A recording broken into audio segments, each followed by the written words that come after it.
So, since we're getting started with doing some more trig identities, let's go ahead and write down our cheat sheet.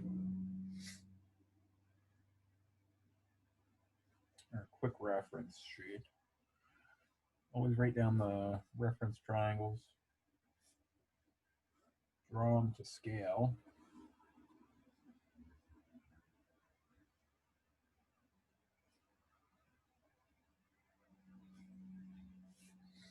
And we also have this diagram. So this will come in handy once you get the IC 20 today, number 1. You'll have to remember what this diagram means and how it tells us which trig functions are positive in which quadrant. And then on Monday, we started to talk about our trig identities. At least our first set of trig identities. We've got Pythagorean identity. There's actually 3 of those. Let's go ahead and write them all down. So cosine squared plus sine squared equals 1. 1 plus tangent squared. Secant squared. And cotangent squared plus 1 is cosecant squared. We've got the even odd identities. So sine is odd. And cosine is even.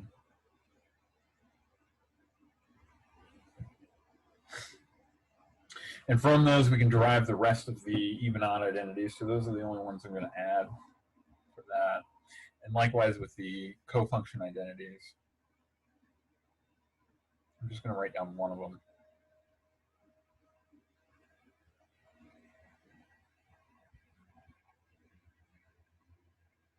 If you want, go ahead and add the other ones. It's also a good idea when you're doing these problem sets, when you're doing your homeworks, pull up IC 19, what we were doing on Monday, and if you wrote them all down, you'll have them there, quick reference in your notes. As you get used to them, as you commit more and more to memory, I would say try to write down less and less. Only try to write down maybe a few to keep your brain a little fresh and to point you in the right direction if you're curious about one. So the cofunction identities, for example, I know that I can switch sine and cosine. I could have cosine of pi over 2 minus theta is sine of theta. And then there's one more for cotangent and tangent that essentially reads the same way, with just replacing one with tangent, the other one with cotangent. So don't think it's necessary to write those, since they're basically in my memory from the idea of whatever one of them says. So I think that's pretty good. Let's go ahead and keep those up. That'll be our cheat sheet for today.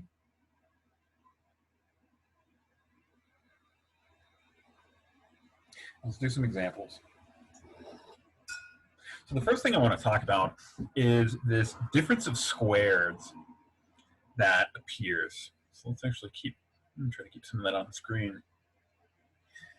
And namely, sometimes you'll see things like a 1 plus sine of x or 1 plus sine of theta, or a 1 plus cosine of theta, or a trig function plus a constant. And usually this is in a part of context with some other things that we need to simplify or manipulate. And the idea is, well, we almost don't like this. We don't like to add constants to single powers of trig functions because there aren't any identities like that. Of course, the ones where we are adding these constants, adding 1 to a trig function, well, these all work well when we're adding it to the square of the trig function. So oftentimes when you see something like this, sometimes you have to do some manipulations to force a sine squared in there. And namely, one of the most common ones you'll see is this. So it's a difference, it's a factorization of a difference of squares. And we call these terms conjugate to each other. So whenever we say conjugate, we essentially mean by changing the plus or minus sign. You'll deal with this a lot in square roots, multiplying by conjugates comes up a bit in calculus. So if we just have this expression, and we're told to simplify, well, we're multiplying. So there's one operation that we should do first, and that's just multiply everything out. And we get 1 minus sine squared, since the middle terms will cancel. And then 1 minus sine squared we can simplify to cosine squared.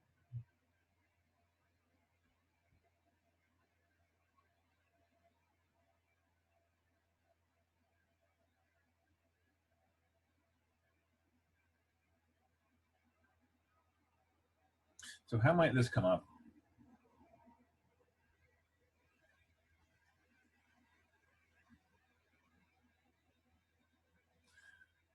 So let's say we got to verify an identity, 1 plus sine theta over cosine theta is equal to cosine theta over 1 minus sine theta.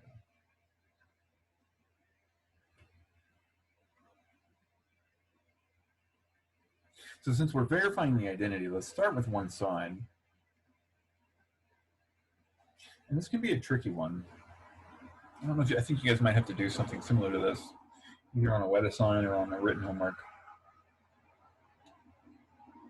Because when we're starting with the term on the left, it's already pretty simplified, right? A lot of times with these verifying identities, if there's a clear mathematical operation that it's telling us to do that operation. Like in this one, if it's clearly that these two terms are being multiplied, let's multiply everything out and see what results. It's kind of a clear first step. But in here, that's already a nice simplified expression. We just need to manipulate it into getting something like this on the right. So how do we do that? And the trick is to notice that since I have a 1 plus cosine, or excuse me, 1 plus a sine on top, well, we can take advantage of this conjugate term. And if I were to multiply them, I could convert the numerator to a cosine, at least cosine squared. And that would give us some direction to get towards a cosine in the numerator at the end. So what we're going to do is multiply and divide by 1 minus sine theta over itself. So this is similar to, sometimes there's rational expressions or square root expressions inside the denominator, like a 1 minus square root of 2. And if you need to rationalize the denominator in those cases, you often multiply by the reciprocal. And so similarly for trig functions, especially sine and cosine, we can treat those similarly in terms of their reciprocals because we can take advantage of this difference of squareds identity that's going to come about from the Pythagorean identity. And so when we multiply this out, we're distributing everything. So remember the numerator, treat everything like it's in a parentheses. We'll have 1 minus sine squared in the numerator. Cross terms cancel. The denominator, I'm always going to keep the denominators factored. I'm not going to multiply those out. Because most of the time in a lot of these trig, whenever you're simplifying these expressions, you ultimately want to cancel some things out of the denominator. So usually the process is multiply things out in the numerator, use some identities or simplify the algebra, then look to refactor it, and then try to cancel something out of the denominator if you can to simplify it. So from here, we're at this step in the numerator. We did our multiplication. Now let's look for an identity. Since we've simplified all the multiplication, combined our like terms, all that. 1 minus sine squared, we can now convert to a cosine squared.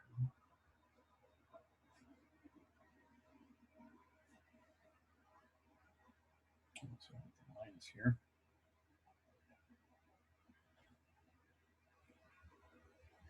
And now, since the denominator is factored, we can cancel out one of those powers of cosine.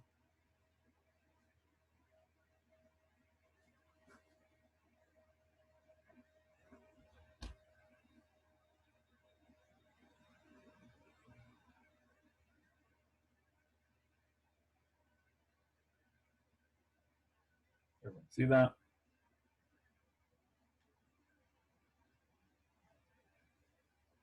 All right, so keep this page handy if you want those trig identities, just so we can refer to them. Let's take a look at where else these +1 type terms can come up. Let me look at the example here. We've got simplifying.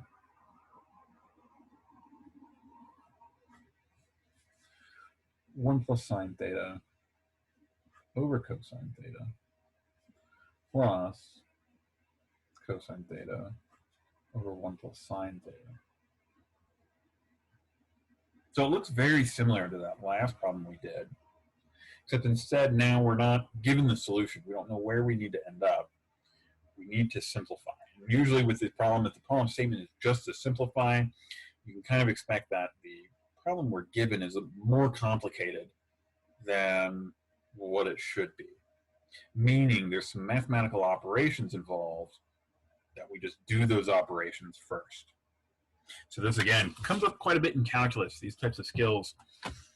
Because now, what do we have? We have two rational functions composed with trig in there. And what are we doing? We are adding two rational functions. So what's the natural thing we want to do when we're adding two rational functions? Common denominator. So this will come up a bit in indeterminate forms, L'Hopital's rule. Anytime you're simplifying two rational functions, if you're adding two rational functions, common denominator. Always a good first step, always a good first thing to check. Okay, well that's going to look a little differently now, huh? Because our last one, we took advantage of this conjugate and multiplied the 1 plus sign, excuse me.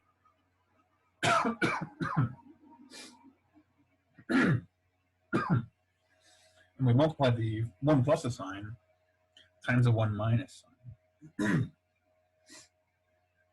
But now, since we actually have to perform an indicated operation, how do we add two rational functions? Common denominator. And that essentially forces what we need to multiply each term by and divide by that same thing. So since our denominators are cosine and 1 plus sine, we are going to multiply the term on the left by 1 plus sine over itself. We're going to multiply the term on the right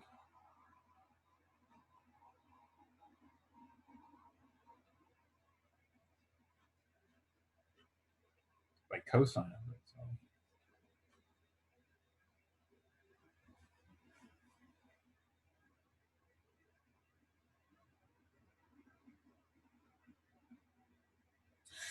And now we are going to combine all of our like terms. So our denominator, I'm going to keep factored.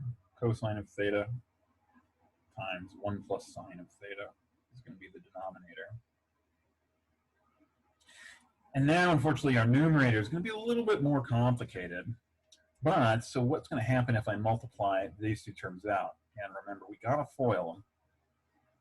So it's going to give us a 1 plus 2 sine theta plus a sine squared theta. So not a difference of squares in this case. We do have these cross terms. And then plus, we'll have a cosine squared from those two.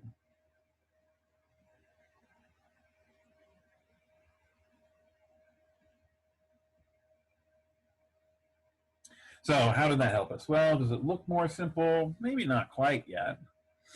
But it is the natural process. Perform that operation, perform the addition, which we've done, and now we want to look to simplify anything in the numerator. So combine any sort of like terms, which doesn't look like there's like terms, and then after that we're going to look for trig identities. Can we simplify using those?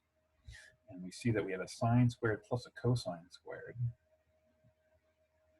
So when I add those two, that's going to be 1. That's one of our identities. So we'll have a 1 plus 2 sine theta plus 1. All in all, that gives us 2 plus 2 sine theta over, again, I'm going to keep the denominator factored.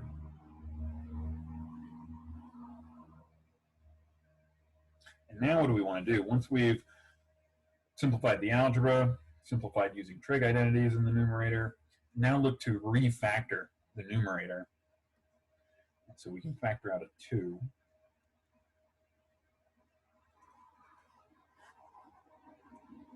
And then cancel out the terms. So we get a factor of 1 plus sine theta in both the numerator and denominator. And we are left with 2 divided by cosine, which is 2 secant theta.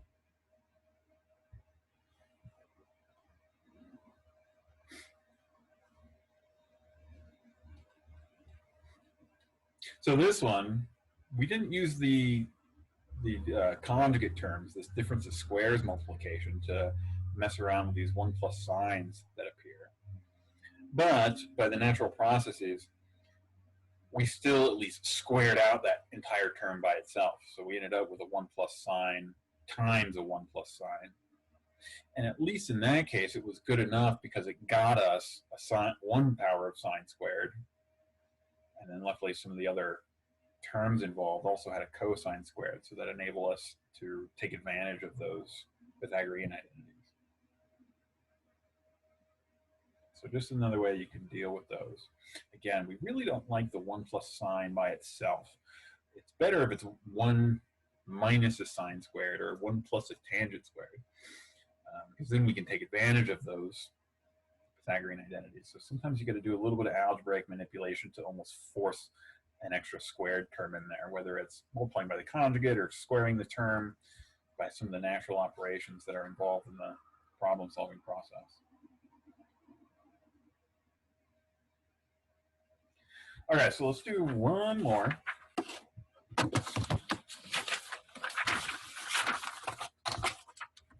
And in this one, let's see, blank sheet.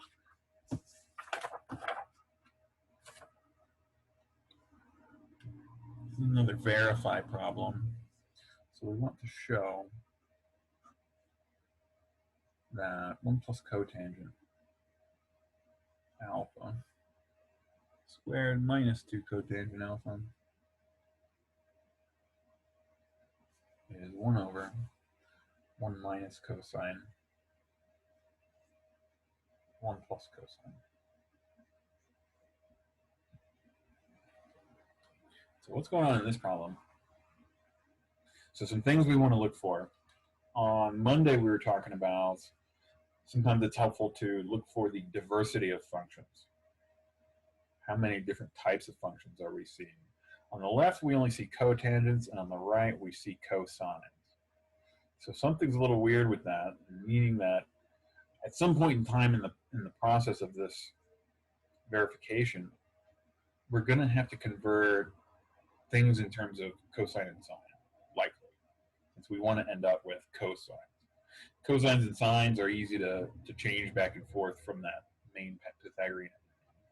So we'll probably have to do that at some point in time. And we kind of have a complicated expression on the right. Whenever it just says to simplify, usually we're given a complicated expression, we get it down to a nice, easy, simple, maybe one term or a product of a couple terms trig expression. Whereas here on the right, it's like almost like it simplify this more. So this is kind of almost going to be a two-step process. One, we're going to simplify this term on the left. And then if you can't see where to go after it's simplified, because sometimes it's hard to go from a simplified expression then over to a complicated expression.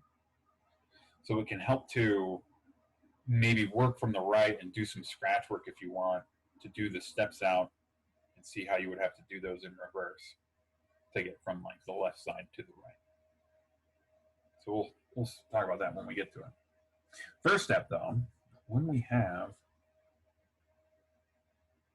a given math operation, primarily that's squared, we should go ahead and expand that, do that. We have a quantity 1 plus cotangent squared. Natural first step is to square that out. So 1 plus 2 cotangent alpha plus cotangent squared.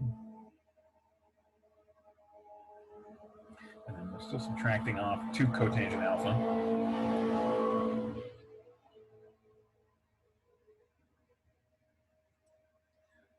nicely enough, those two terms cancel. And we're left with 1 plus cotangent alpha squared. Now this itself is a Pythagorean identity. 1 plus cotangent squared was secant squared.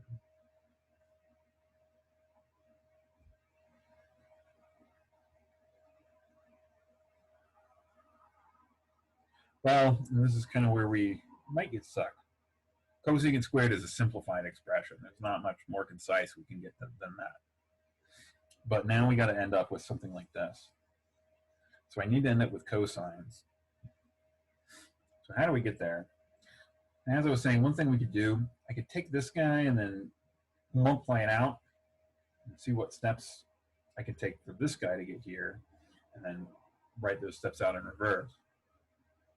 The other thing you can kind of do is just, give it a little forethought. Since we want to end up with cosines, and I have a cosecant, well, one of the things we were thinking about is writing things entirely in sines and cosines.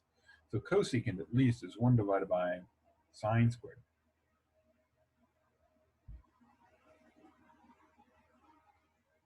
And a sine squared we can convert easily to cosine. So that'll be 1 minus cosine squared. And now we see we have a difference of squared, so we can just go ahead and factor that, take with the result.